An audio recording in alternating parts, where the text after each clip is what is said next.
like a souvenir stamp. So my daughter has one of these, and she wants to go to all 50 plus state parks so she can get her book completed. In the same way, if every time you visit one of them, you don't already have a passport book for Asia, you can get one.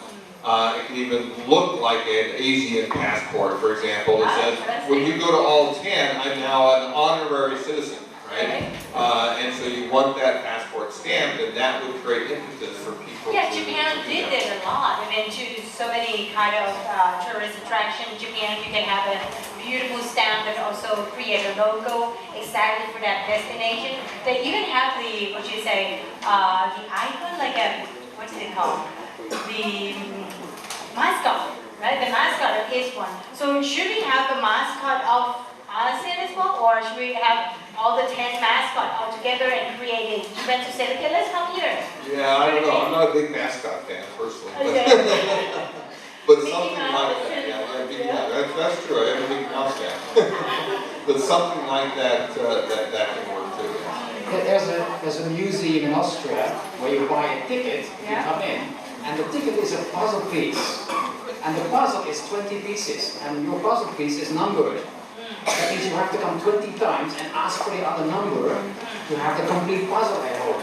So what happens, that if you get the same number, you see people in the museum talking to each other and exchanging tickets, which in new museum never happens. Because people don't talk to other people in the museum, you look at the things yourself. So they raise another kind of behavior where people talk to each other about, do you have number 2? Because I'm missing this piece of, and then the puzzle together is something. The separate pieces are nothing. Right. It's the same flying out here at KLM, the little KLM house, you know, is that you want to have all the houses. Yeah. People like to collect things and figure out what makes sense for them to collect. And increasingly, people are collecting experiences. And I've actually seen that term. I'm collecting experiences. I got my bucket list. These are the things that I want to do. But whenever you collect an experience, you want to collect a souvenir too. You want to have memorabilia of that experience. And that museum is doing it in a great way. And museum is actually one of the events that Singapore tries to promote, and Singapore has so many museums. And it seems like that is the only one attraction that has the lowest views on YouTube when they want to explore more. So it's quite strange to me that Singapore, how can they survive tourism when they don't have any natural resources? Of course, they don't have the beautiful beach and oceans, or maybe but they create Sentosa to let people go there. What do you think about the key success factor that Singapore can create by using both of the, this experience economy for them? Could we call it that they already be successful in trying to use the experience economy? Well, Singapore has already done a lot of good things, including the Sentosa Island and the Marina Bay Sands and that. But they're also looking at, as people go out into the city, how do we take those lower level experiences that don't draw people there, but once they're there, they really impact the level of experience that they have, and make sure that those are good experiences as well. So you've got to reach out to everywhere in there and find out something that, find out how they can enhance the level of experience that they create. And now they have Formula One. Yeah. How could it relevant? It seems like when you're collecting experience, it could be anywhere. This verse is not going to be grouping in terms of experience. Could it also be like that? Yeah, in some cases, yes. Formula One can be anywhere, but you bring it to Singapore, and then it takes on, has both the identity of Formula One and then a little bit of the identity of Singapore, and that creates something unique. Chris? Oh, I'm running out of my questions. So Okay, I have a little bit more on, since we have, Thailand, going to the last, let's say about that.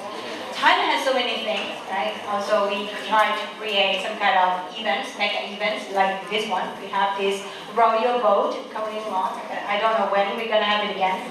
And Chris also have the experience. Can you share with us? You said your experience, you get close to the events in Thailand one time, and you said that there is no hotel.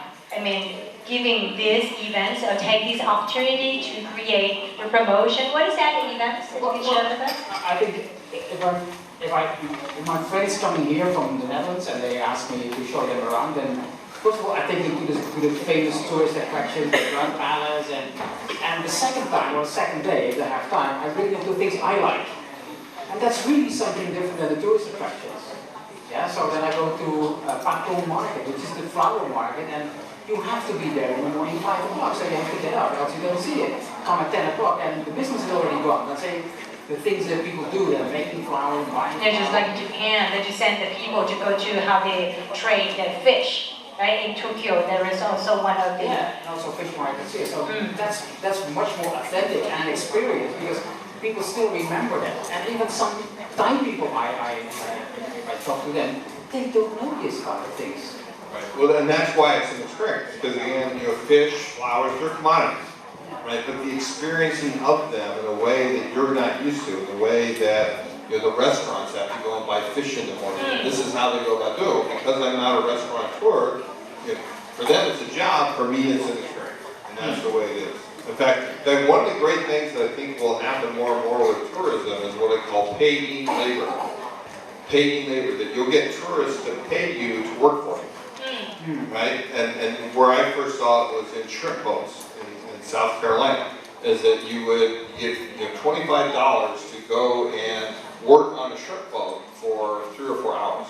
And people actually, because they've never done that. You know, you get to learn how to throw nets in the sea, how you pull the shrimp out, and that sort of thing. So you get people to work for you. And I think that would work in a flower market or a fish market as well. Just sell it? Or a restaurant. Yeah. Oh, okay. Well, in some restaurants it already happens. People are already cooking. Right, cooking themselves. Yeah. Or cooking for, even for the other people coming in. Or and the price is a free meal or something like that. We have hotel students here and they never let me help them cook something for me. Actually, we also have our own kitchen and we can prepare things in bakery shop, right? And we Well, in my hotel school, we have 1 day per year where the teachers cooked for the students. Yeah, so that means the students were the customers in the restaurant and the teachers were cooking and serving. Because we try to learn them how to do things, but we don't do it ourselves, of course. So we have to show them that we also are capable of cooking and serving. And the students really, really like this. If you turn the roles around, and that the teachers are cooking and serving the students, which are the customers in the restaurant. So that's also only just one of the experience we can, grasping a bit of those countries. And then I just come back to the idea of then how could Thailand could bring the experience economy in the future from now on. I know that we are in a tough time, but we should really want to create one thing. Is in TAT, the Thailand Authority of Tourism, try to create one word called this year as a theme of Discover Thainess. So this is something that, what do you think? Okay, first of all, let me ask you, what do you think when you heard the word Thainess? Well, I like it because it is an appeal to authenticity. That their Thainess would be an authentic part of Thailand, and particularly the Thai people.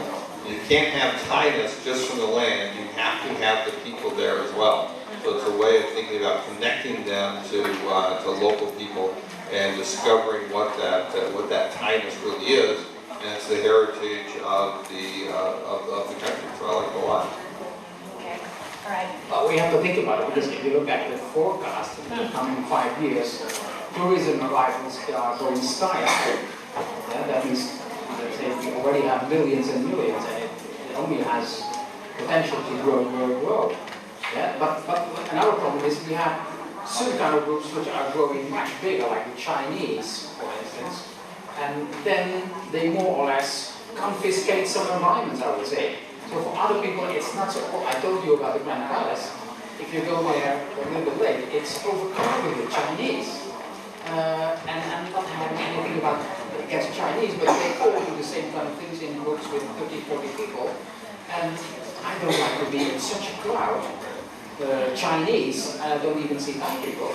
Right. Then you lose the Thainess. You lose the Thainess. Yeah, the buildings are there and the Buddha is there, but around here, Chinese love Chiang Mai. I hope you know Chiang Mai is under not province, and they actually in the past, like 10 years ago, there's tourists, Chinese people went to Chiang Mai University and bought uniform dress like a student like we have here, attend the class, you know, I should say to pretend, listen to the lecturer and you make a lecture or whatever, and then even setting a camp nearby the lake in the university.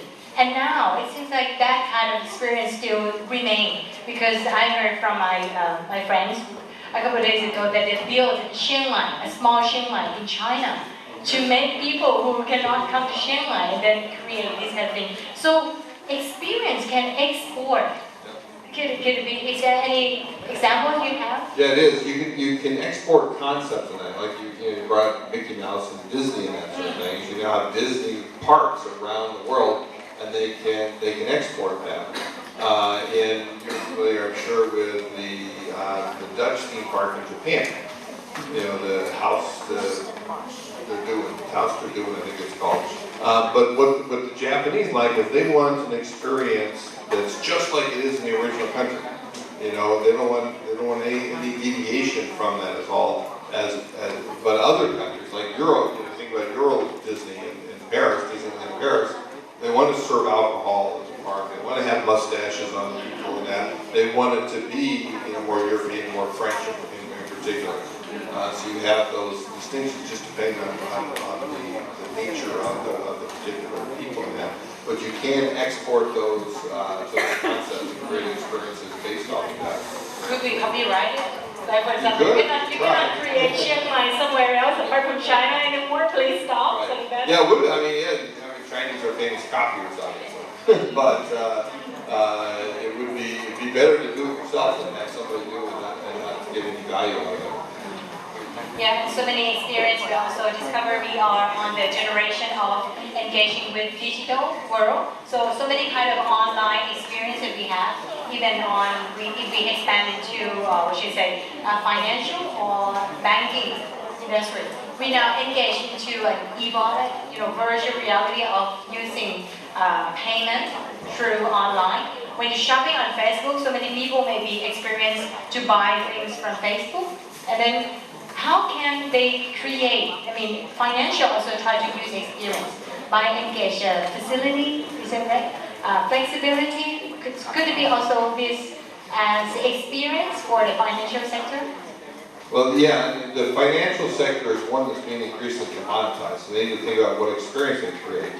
And one is, I often say the easiest way to get into the experience business is to open a cafe.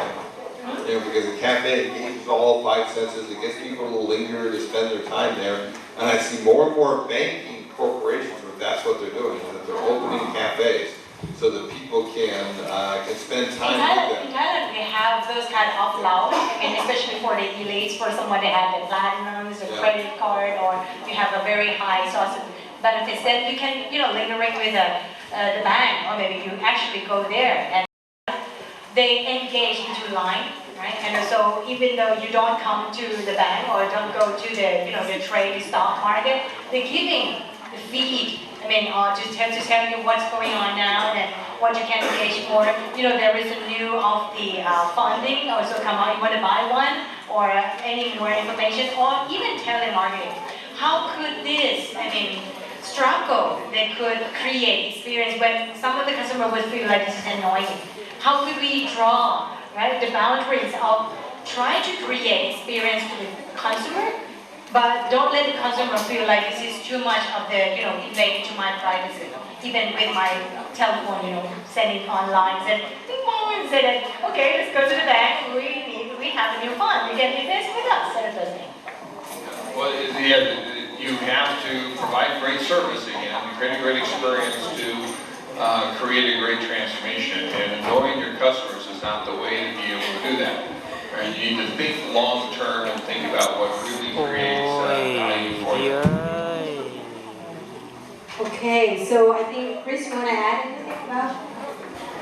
All right. Okay. Maybe the audience or something. All right. Yeah. So I think this is the time that we can go and